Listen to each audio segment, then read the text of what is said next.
Hello, wrestling fans, and welcome to Wrestler Weekly Presents. This is episode 13, 1986, and man, I am fired up. Yes, I know.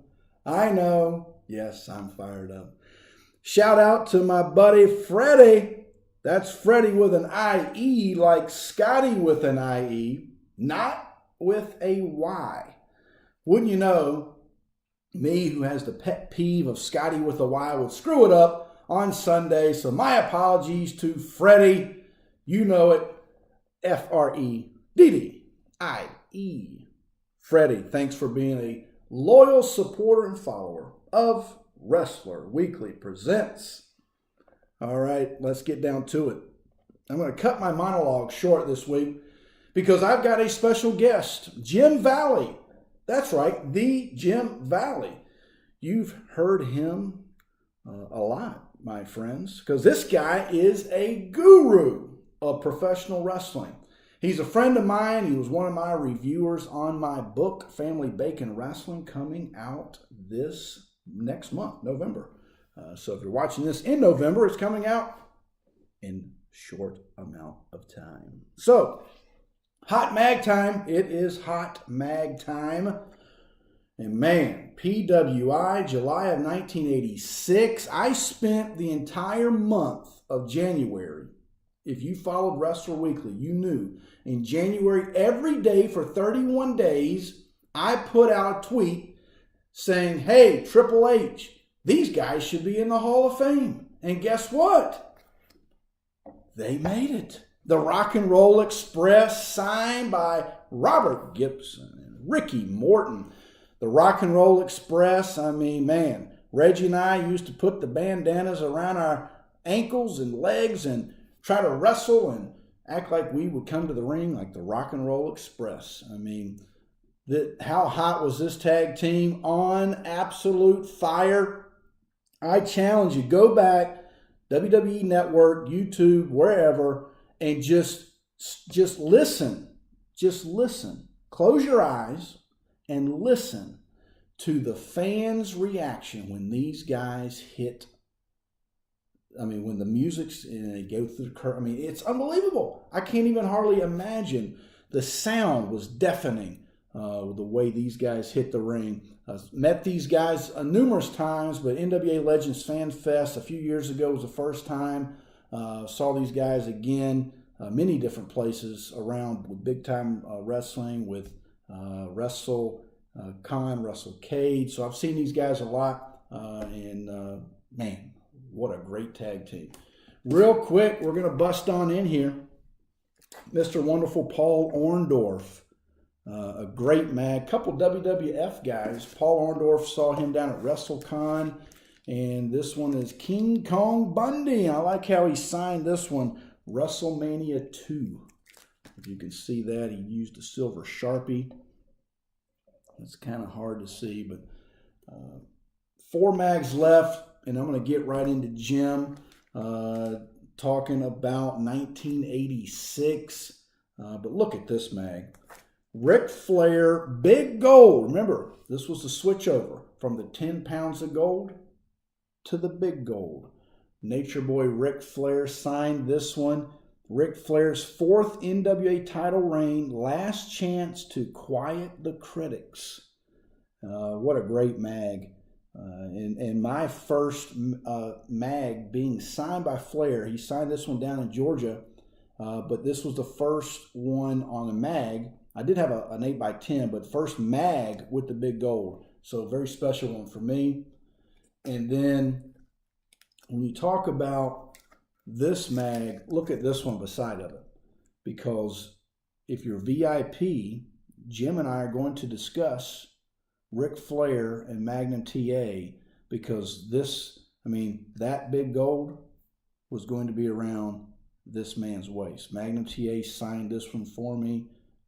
This was at NWA Legends Fan Fest, and unbelievable. Magnum TA, just what a great athlete, what a great wrestler.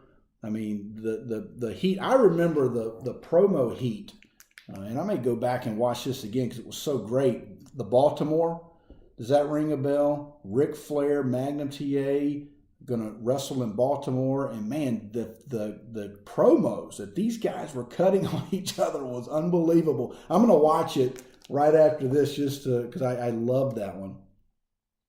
Now, when you talk about NWA and you talk about AWA and you talk about WWF in the mid-'80s, look at this. I mean, look at these tag team champions. I mean, you've got, take a couple of these mags down, but look at this. Rock and Roll Express. Used to love those tag belts. NWA tag belts.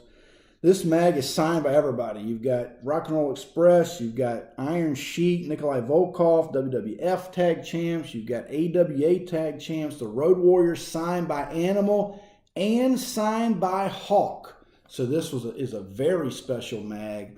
Very hard to find signatures of Hawk on mags. The only person that has not signed it is Barry Windham. And so that, as you know, that leaves a little meat on the bone, if you will. And so we'll be able to get Barry to sign this and really set it off. But this is Inside Wrestling. You know, it's my favorite mag. And then this one, I'm going to show this real quick. But this Inside Wrestling, remember I love the capsules, the ratings. Well, this was when the ratings changed and they listed everybody.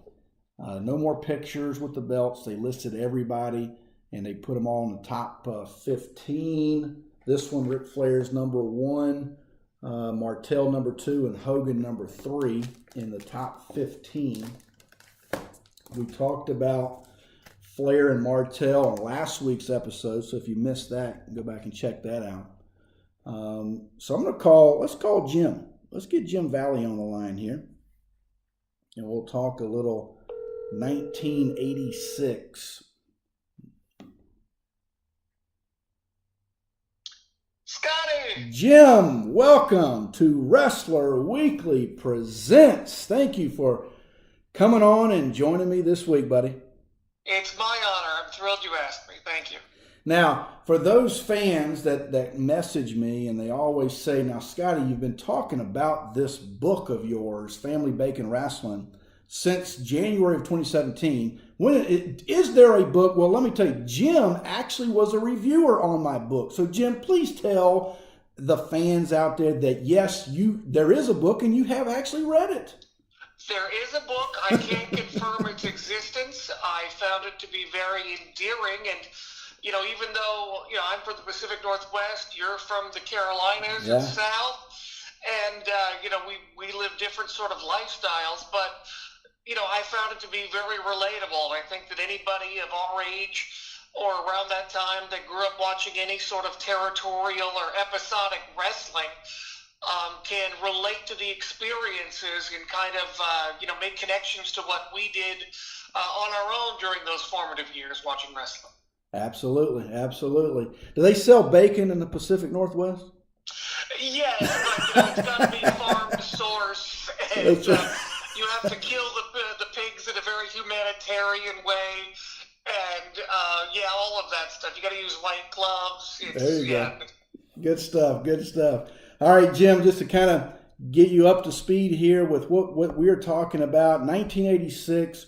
I just showed the Inside Wrestling from February of 86. And at this time, when you look at World Tag Champs, Rock and Roll Express, you had WWF, Nikolai Volkov, Iron Sheik, you had the AWA Road Warriors. And then when you factor in this mag, the last mag, with these 3 world champions, here's the tag champs, but look at these 3 world champions, Nature Boy Ric Flair, Hulk Hogan, and Stan the Lariat Hansen. Jim, what's your memories? 1986. I mean, where did you land? Were you WWF? NWA? Where were you at? No, I was an NWA guy for sure. I mean, certainly I watched WWF, and my friends who admitted watching wrestling, they would just talk about WWF, so I'd talk about that with them.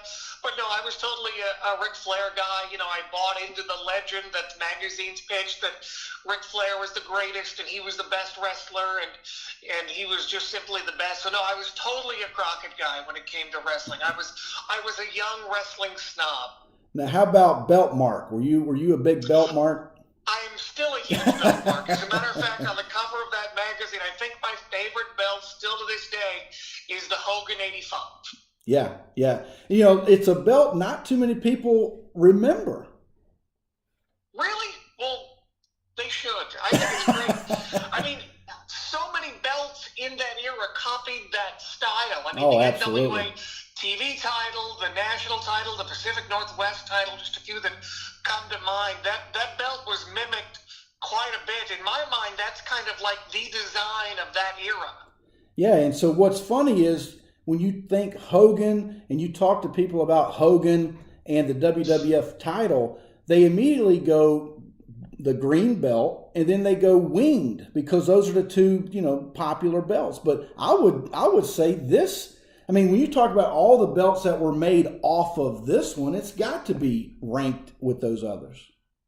See, in my mind, when I think of the Hulkamania era, that first title reign, I think of the Hogan 86 belt because that's the one he wore in WrestleMania 3. I was never, ever a fan of that title. It looks like a regional belt to me. Oh, yeah, It's absolutely. never really, in my mind, had the decoration or the prestige look that a world title should have. I never liked it, but that's the one that I associate most with Hulk Hogan's reign. Now, when you talk about belts, you look on the cover of this one. Now, I did see Stan down at in Orlando back in the spring, and I asked him. I said, "Now, Stan, is it true? Did you destroy this title?" And he had that kind of grin and said, I will never tell." But obviously, we know he destroyed the thing. But look, I mean, this is the big AWA title there. What do they call it? The inmate belt. The inmate belt. Matter of fact, I read something recently that said Vern tried to make sure he had the largest belt of the three major titles, and then when the big gold came along, Crockett wanted it larger than the AWA. Wouldn't surprise me. All right, let's look at these tag teams real quick, Jim. I'm going to give them to you. Rock and Roll Express, Road Warriors, Nikolai Volkov, Iron Sheik. Now, you told us you're an NWA guy. And my first hot mag of the night was this, the Rock and Roll Express.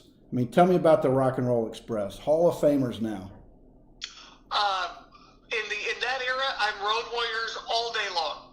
Road Warriors were by far my favorite tag team, by far my favorite wrestlers. I was so into the Road Warriors. Oh, yeah. I had that wrestling game with the dice, the Superstar Pro Wrestling game. Yeah.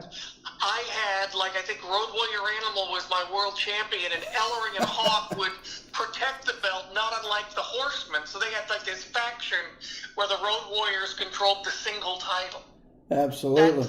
That's how much I'm into the Road Warriors. Now, as far as the Rock and Roll Express goes, it blew my mind that they were able to come into the territory and on the first night not only win the tag team titles, but defeat Ivan Koloff and Nikita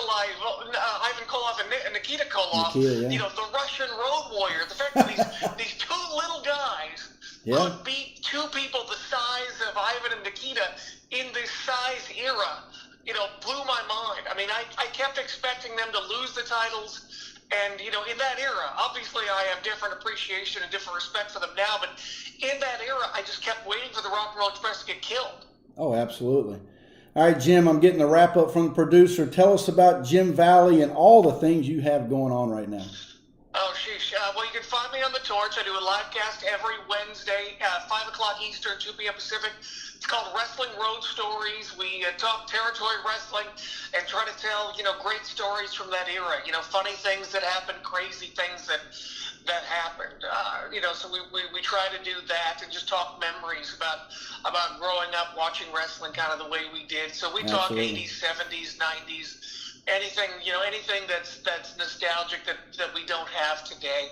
I also do a new podcast that we just launched just a few weeks ago. It's called Pacific Rim Pro Wrestling Podcast, and it's with a guy by the name of Fumi Saito, and he is by far, the number one wrestling journalist and historian in Japan. And he doesn't like to hear me say this, but I would argue the number one historian in the world. He knows everything about wrestling, and it's really kind of a nice, easy, digestible hour or so every week to get you caught up on what's happening in Japan, and then we cover a ton of history in Japan and around the world throughout history. So, you know, people want to know about Giant Baba and why this happened, or Inoki and why that happened, or Tenru, or Hashimoto, or whomever. You know, not only can we explain what happened, but kind of explain Japanese culture and why it happened. So it's a nice, easy hour, and I think it provides a lot of value as far as the time spent and the knowledge that you're going to get out of it. So it's Pacific Rim Pro Wrestling Podcast. You can find it on Podbean. It's on iTunes. Just search for Pacific Rim Pro Wrestling Podcast.